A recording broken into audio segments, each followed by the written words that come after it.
가을이 다가갑니다. 이제 무더운 여름날도 이제 몇 시간 잘 버티시면은 지나갈 것 같습니다. 이 아침에 예수 그리스도의 이름으로 모인 모든 교회와 하나님의 보내신 성령이 임하시는 초소마다 우리 주님의 은혜와 하나님의 평강이 그곳에도 함께 하시기를 주님의 이름으로 모두 우리 함께 한 마음으로 기도합니다. 아멘. 사도행전의 저자 누가는 회심한 청년 사울이 십자가에 달리신 예수가 그의 주님이시요 하나님의 아들 그리스도라는 확신을 가졌기 때문에 예루살렘에 올라가서도 담대하게 예수를 증거하였다고 기록하고 있습니다. 그런데 예루살렘에 거주하던 성도들이 사울을 다 두려워하여 그의 제자됨을 믿지 않았습니다. 또한 전에는 그의 동료였던 헬라파 유대인들과 함께 사울이 변론할 때에 신앙적인 충돌로 인하여 한때 유대계에 열심이었던 그가 배신자가 되었으니 그들의 마음이 더욱 격분하여 사울을 죽이려고 합니다. 이에 형제들은 이러한 위급함을 알고 그를 가이사로 데리고 내려가서 그의 고향 다소로 보내게 됩니다. 이렇게 사울의 모습은 사도행전 역사의 무대 뒤로 잠시 물러나게 됩니다. 오늘 말씀 우리 31절 보시면 그리하여 온 유대와 갈릴리와 사마리아 교회가 평안하며 든든히 서가고 주를 경외함과 성령의 위로로 진행하여 수가 더 많아지니라. 이렇게 누가는 기록하고 있습니다. 본절은 그 당시 교회들의 상황과 형편을 네 가지로 여기서 간략하게 묘사하고 있습니다. 이를 좀 풀어서 제가 설명을 해보겠습니다. 첫째로 온 유대와 갈릴리와 사마리아 교회들은 평안하다고 말하고 있습니다. 유대교회에 특별한 열심을 가지고 교회를 박해야 했던 사울이 회심하여 예수 믿는 자가 되었고 거기서 더 나아가 예수를 증거하는 자가 되었을 때 유대인들의 그 교회에 대한 박해는 한풀 꺾였던 기세로 보입니다. 둘째로 교회들은 든든히 서가고 있었습니다. 여기서 든든히 서간다는 그 헬라어 오이토도메오는 집을 세운다, 증진시킨다 혹은 발전시키다, 성장시키다라는 뜻을 가지고 있습니다. 그러므로 이것은 곧 영적인 증진, 곧 성도들의 신앙 성숙을 말하는 것으로서 성도들이 그리스도를 아는 지식과 믿음이 사랑과 거룩함에 있어서 충만하게 자라나고 있는 것을 여기서 말하고 있습니다. 셋째로 교회들은 주를 경외함과 성령의 위로로 주님의 몸된 교회로서의 역할을 잘 진행하고 있었습니다. 이는 교회의 머리 대신 예수 그리스도를 경외함과 동시에 교회의 지체로서 주님의 말씀에 순종함으로 성령님의 인도하심과 위로가 있었다는 말입니다. 예수님께서 승천하시기 전에 마지막으로 사도들에게 남기신 말씀이 있습니다. 성령이 너희에게 임하시면 너희가 권능을 받고 온 유대와 이스라엘과 사마리아와 땅끝까지 이르러 내 증인이 되리라. 그 사명을 맡겨두고 하셨어요. 바로 이 부분이 바로 그러한 사명을 온전히 지키고 있음을 우리에게 보여주고 있습니다. 그래서 이번 마지막으로 네 번째로 교회들은 그 수가 더 많아졌습니다. 교회들의 수도 또 성도들의 숫자도 많아졌을 것입니다. 그것은 너무나도 당연한 결과입니다. 성도들이 주님의 말씀에 순종하여 살면 자연히 전도의 효력과 결실이 나타나게 되어 있습니다. 이렇게 주님의 지상 명령대로 예루살렘과 유대와 사마리아의 모든 지역에 복음이 전파되어 교회들이 생성되어 성장해 가고 있을 때 바로 그런 상황에 오늘 말씀 32절 보시면 그때 베드로가 사방으로 두루 다니다가 룻다에 사는 성도들에게도 내려갔더니 거기서 애니아라는 사람을 만나게 되는데 그는 중풍병으로 침상에 누운 지 8년이나 되는 사람이었습니다. 베드로는 이 시기에 사방으로 두루 행하다가 룻다에 사는 성도들에게 내려갔습니다. 룻다에 오기 전에 이미 베드로는 오늘 본 성경 말씀대로 여러 지역을 거쳤음을 우리가 알 수 있습니다.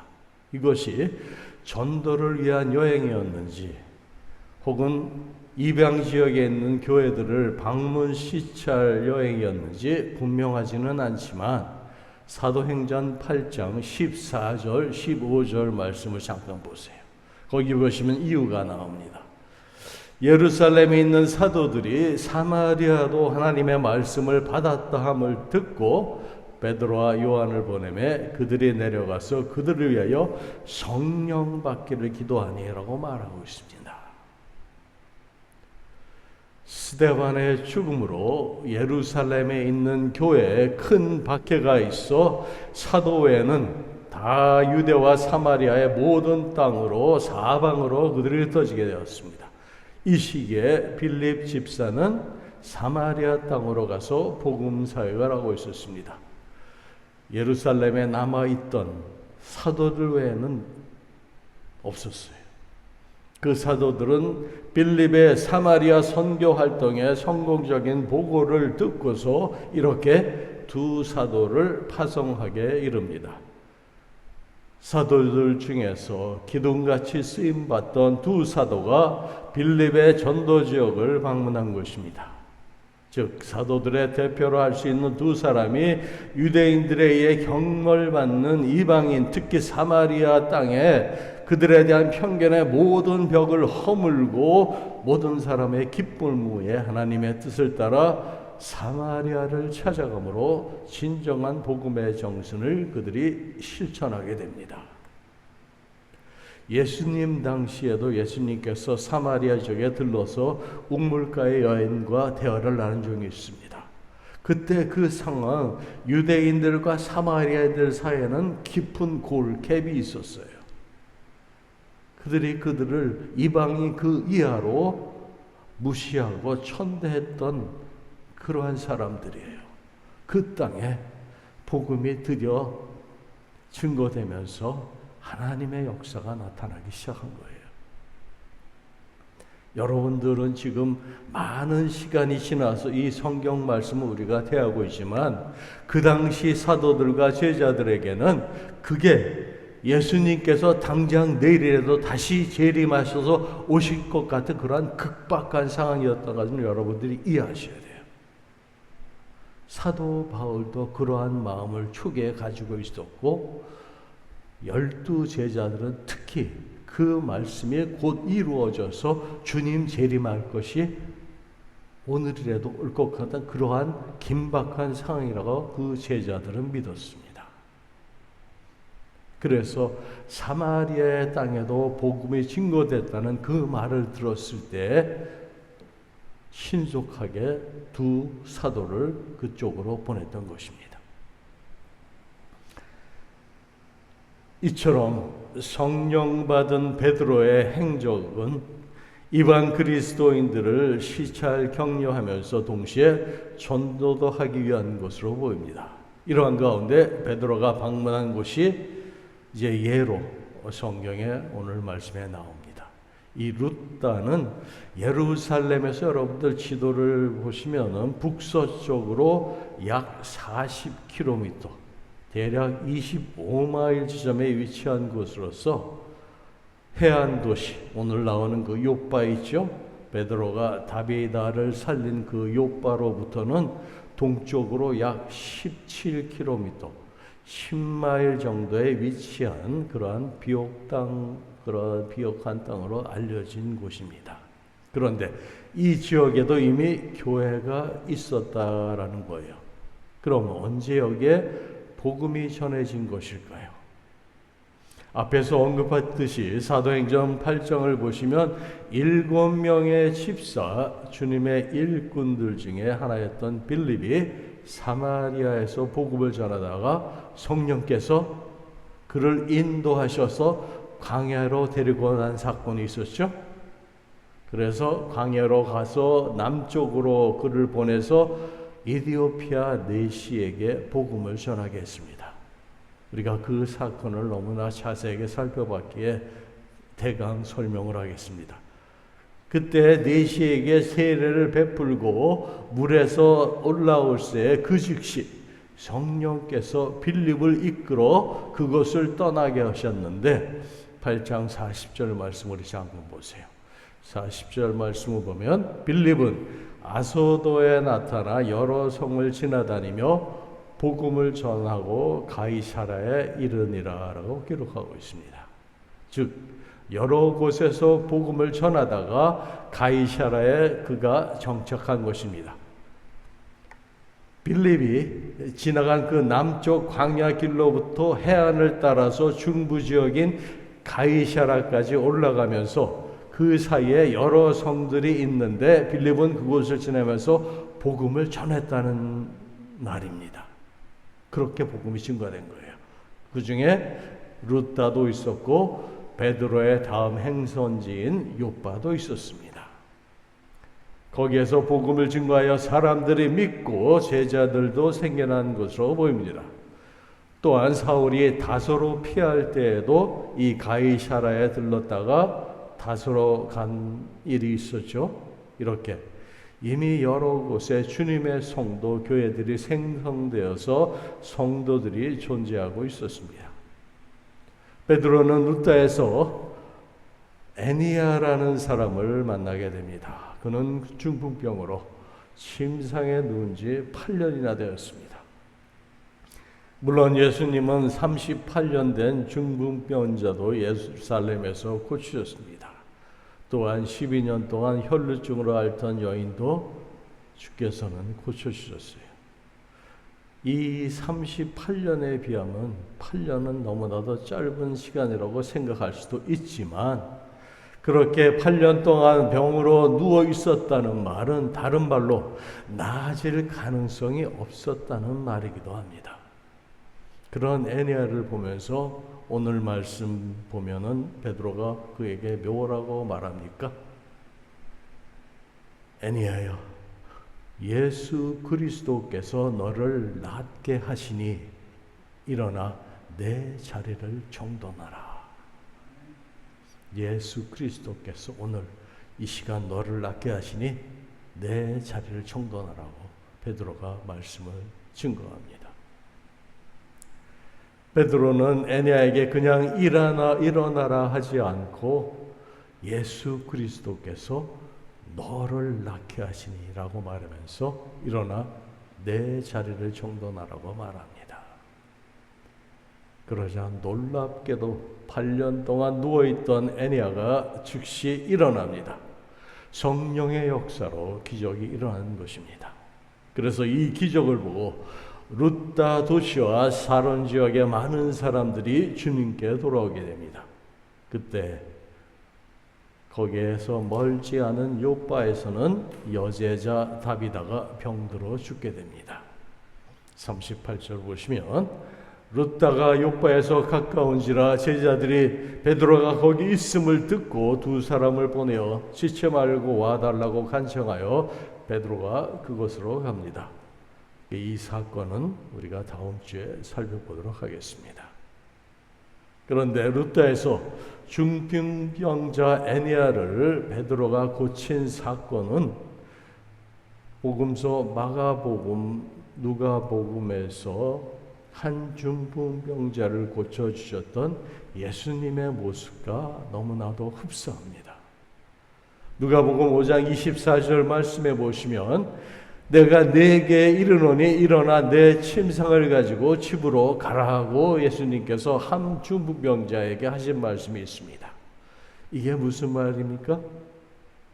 그 중풍병자에게 너희 병이 이제 나았으니 일어나 내 침상을 가지고 집으로 가라고 예수님이 말씀하신 것입니다. 이것이 베드로가 에니야에게 일어나 내 자리를 정돈하라고 한 것을 비교해 볼 때 성경은 이 기적의 초점을 베드로가 아니라 예수님께 맞추기 위하여 의도적으로 예수님이 하신 것과 비슷하게 행했다고 우리에게 말해주고 있는 것입니다. 제자는 스승이 행한 것을 그대로 보고 본받아 행하게 됩니다. 예수님께서도 생전에 하나님 아버지가 하시는 일을 보고 그대로 하신 것과 같이 했다 이 말입니다. 이와 같이 실제로 성경에 기록되어진 말씀대로 베드로가 이 기적을 일으킨 것이 베드로 자신이 아니라고 말하고 있습니다. 즉 베드로가 내가 명한다 일어나라 한 것이 아니라 예수 그리스도께서 너를 낫게 하신다. 그러니 일어나라고 베드로가 선포한 것입니다. 이는 예수께서 그 불치병을 고쳐주셨다는 것, 베드로가 그 확신을 그에게 전달하는 것으로 치유 기적과 예수 그리스도를 결부시키는 것입니다. 예수 그리스도는 어제나 오늘이나 미래에도 영원히 동일하신 분이에요. 그것이 어떻게 가능합니까? 영적인 존재로 우리와 함께 성령으로 우리 가운데 와 계시면 여러분들 믿으세요? 주님이 약속하신 말씀이 무엇입니까? 내가 너희들과 영원토록 함께 하시겠다는 그 말씀이 여러분들의 심령 가운데 확실하게 새겨져 있어야 합니다. 그래야 사도행전에 일어나는 모든 사건들이 성령의 역사, 곧 주님의 사역으로 우리가 이해할 수 있다라는 겁니다. 이렇게 예수님이 지금도 영으로 함께하사 성도를 치유하신다는 사실을 이 사건에서 분명히 말하고 있습니다. 그런데 여기서 특이한 것은 베드로의 이 말의 표현입니다. 베드로가 일어나 걸어라 하면 되는데 여기서는 내 자리를 정돈하라라고 말하고 있습니다. 이게 무슨 의미입니까? 내 자리를 정돈하라. 이 구절의 이 헬라어 원문을 직역하면 이 말은 너 자신이 펼쳐라 혹은 너 자신이 베풀라라는 그런 뜻입니다. 애니아는 중풍병이 걸린 후에 스스로 자기 자리를 펴본 적이 없는 그러한 사람이었습니다. 거동할 수조차 없던 그는 지금까지 다른 사람의 도움에 의지해서만 살 수 있었습니다. 그가 깔고 누운 자리, 이 자리도 자기가 아니라 다른 사람들이 펴준 자리입니다. 그런데 주님께서는 베드로를 통해 이제부터 그에게 말하기를 일어나 내 자리를 정돈하라고 하십니다. 즉 이제는 일어나 스스로 자리를 펴라. 너 자신이 베풀어라 하시면서 그런 사람이 될 것을 명령하시는 것입니다. 그런데 이것은 자기가 알아서 스스로 자리를 깔고 편안하게 살라는 말이 아닙니다. 이 말의 진정한 의미는 지금까지 다른 사람의 도움으로 그들이 펴진 자리에서 살아왔다면 이제부터는 내 자리뿐만 아니라 다른 사람들을 위하여 베풀라, 다른 사람들의 자리를 펴주는 사람이 되어 살라고 하시는 말씀입니다. 다시 말해서 지금까지 일방적으로 도움을 받기만 하던 그러한 삶에서 벗어나서 이제부터는 다른 사람을 돕고 사는 사람, 섬기는 삶을 살라는 것입니다. 바로 이것이 예수 믿는 사람들의 삶의 모습입니다. 이전에는 받기만 하고 자기 유익만 구하고 나 하나 내 가족만 잘 되며 잘 사는 그러한 초점에 맞추어져 우리의 삶이 있었지만 이제 예수님을 만나고 그분을 주님으로 모셔드린 삶이 되었다면 이제는 오히려 남을 위해 자리를 펴주며 섬기는 사람이 되어야 하는 것입니다. 그것이 우리 크리스찬들의 삶의 양식입니다. 이렇게 내 삶의 자리를 정돈할 수 있게 된다는 것은 성령의 역사로 고침을 받고 변화되어 다른 사람들을 위해 봉사하는 삶을 말하는 것입니다. 사실 주님 안에서 자신의 삶이 정돈된 사람만이 다른 사람을 위한 삶을 살 수가 있습니다. 그러므로 너의 자리를 정돈하라는 이 말이 가지고 있는 뜻은 내 자리를 스스로 펴고 다른 사람들의 자리들도 펴주며 그렇게 베풀면서 살라고 하시는 것입니다. 자기 자리를 정돈하지 못하는 사람이 어떻게 다른 사람의 자리를 정돈해주며 위에서 살 수 있겠습니까? 이치는 간단합니다. 예를 들어 제가 설명을 드리자면 우리가 비행기를 타면 비행기가 이륙하기 전에 항상 승무원들이 앞에 나와서 안전교육을 실시합니다. 비상구가 어디에 있고 물에 빠지면 어떻게 하라고 알려줍니다. 그리고 비상시제 산소 마스크가 위에서 떨어진다고 말합니다. 그때 뭐라고 설명을 합니까? 위에서 산소 마스크가 내려오면 자기가 먼저 착용한 다음에 다른 사람을 도우라고 합니다. 어린아이가 있거나 신체가 불편한 사람이 있어도 그들을 먼저 해주라는 것이 아니라 자기가 먼저 마스크를 착용하고 그들을 도우라고 합니다. 자기에게 산소가 공급된 사람만이 다른 사람을 도울 수 있다는 겁니다. 이렇게 성령의 공급을 받는 사람이 성령의 역사를 전하며 다른 사람을 도울 수 있습니다. 우리가 하나님의 성령의 공급을 받지 못하면서 다른 이들에게 성령의 역사를 말하며 전한다는 것은 어불성설이에요. 이치가 맞지 않잖아요. 그렇죠? 아침마다 모여서 우리가 기도드리고 하나님 앞에 우리 자신을 내어드리는 것은 하나님의 뜻을 구하는 것이고 하나님의 그 성령의 인도하심을 우리가 마음에 사모하고 열망하기 때문에 그러는 거예요. 뭐 우리의 문제 해결해달라 기도의 제목들이 있습니다. 물론 그것도 좋습니다. 그 모든 것들은 이미 하나님께서 하늘의 뜻과 내 뜻을 하나님의 뜻을 구하면 그 모든 것들은 당연히 해결되고 이루어지어 간다는 것을 성경은 우리에게 가르쳐주고 있습니다. 하늘의 뜻이 하늘에서 이루어진 것 같이 땅에서도 이루어지게 해달라는 그 기도 속에는 우리가 살고 있는 모든 환경과 여건 속에 하나님의 뜻이 하늘에서 이루어진 것까지 이 땅에서 이루어지는 것이 우리 주님의 뜻이에요. 그러기 위해서 전도가 필요한 것이고 선교가 필요한 것입니다.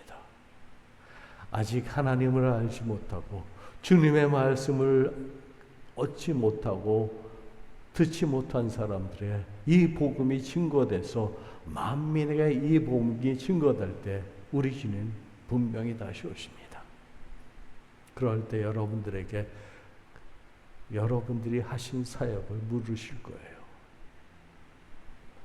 이제는 내 자신도 중요하고 내 가정도 중요하지만 이미 그거는 주님이 다 책임지세요.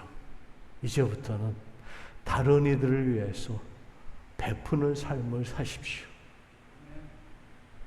나의 삶이 주님께서 새롭게 하시고 하나님 나라에 사는 존재로 만들어 주셨으니 더 이상 두려워하거나 걱정하지 마세요. 모든 것 다 주님께 맡기고 하나님의 뜻을 바라고 말씀대로 순종할 때 우리의 길이 형통하여지고 주님의 뜻대로 이루어질 줄 믿습니다.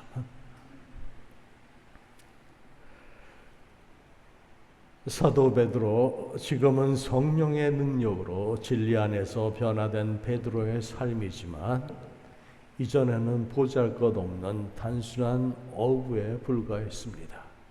그가 주님을 만나고 변화되었습니다. 부활하신 주님을 만나고 성령을 받아 새로운 사람이 되었습니다. 그의 이러한 변화된 삶이 이제는 애니야의 삶까지 정돈시켜 주시는 주님의 통로가 되었습니다. 형편없이 막무가내로 주님을 대적하던 삶을 살던 청년 사울도 성령의 역사로 회심하여 주님 안에서 온 인류에게 생명의 말씀을 나눠주는 그 축복의 통로가 되었습니다. 이처럼 주님의 은총으로 삶의 정돈이 가능해진 애니야, 자기 자리를 스스로 펼 수 있게 된 이 애니야 역시 자신만을 위해서 사는 것이 아니라 이제는 루다와 인근 지역의 사람들을 주님 앞으로 인도하는 생명의 통로 역할을 할 수 있게 된 것입니다. 이와 같이 성령으로 진리 안에서 이루어지는 애니야의 병고침의 그 즉각성은 예수님의 능력이 여전히 현존함을 강조하고 있을 뿐만 아니라 베드로 자신이 주님의 그 제자 사도로서 예수 그리스도의 보내심을 받은 자임을 우리에게 시사하고 있습니다. 여러분들도 누군가에게 보내심을 받는 그 때가 있을 거예요. 가까운 이웃이든 나의 가족 중에든 아니면 얼굴도 이름도 모르는 사람들에게 보내심을 받게 될 때 성령의 그 인도하심에 여러분들 온전히 순종하시기 바랍니다.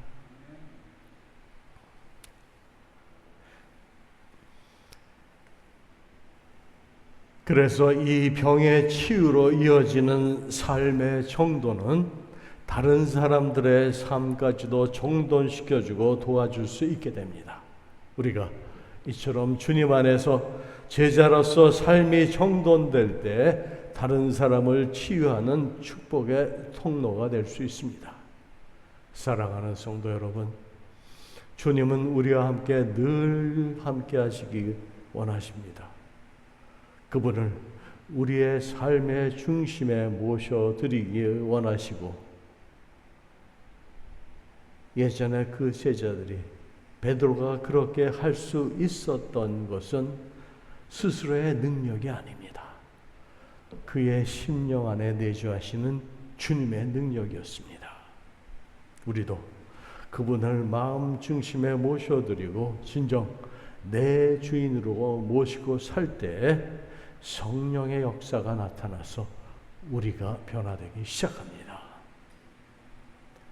우리의 삶이 진정으로 주님 안에서 주님이 인정하시는 삶으로 변화되어지는 하나님의 은혜가 여러분의 삶 속에 나타나기를 원합니다. 그래야 우리도 베드로나 애니야처럼 다른 이들을 위한 축복의 통로가 모두 되시길 주님의 이름으로 축원합니다. 아멘. 우리 잠시 기도하시겠습니다.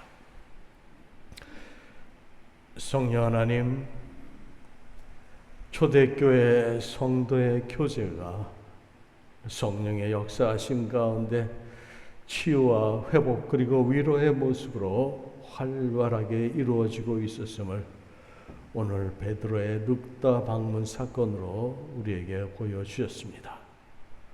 이렇게 성도의 교제라는 구체적인 방법을 통해 성령께서 역사하신 같이 저희들의 주변에도 이러한 교제가 활발히 이루어질 수 있도록 주여 저희들을 보내시고 또한 사용하여 주시옵소서.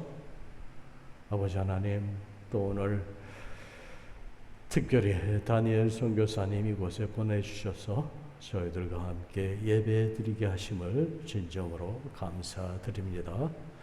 그분의 서약 가운데 또 하시는 모든 일 가운데 주의 성령께서 그를 간겁게 하시고 충만케 하셔서 하나님을 기쁘시게 하는 그의 삶이 될 수 있도록 주여 축복하여 주시옵소서. 모든 것 주님께 의지하오며 예수님의 이름으로 감사하며 기도드립니다. 아멘.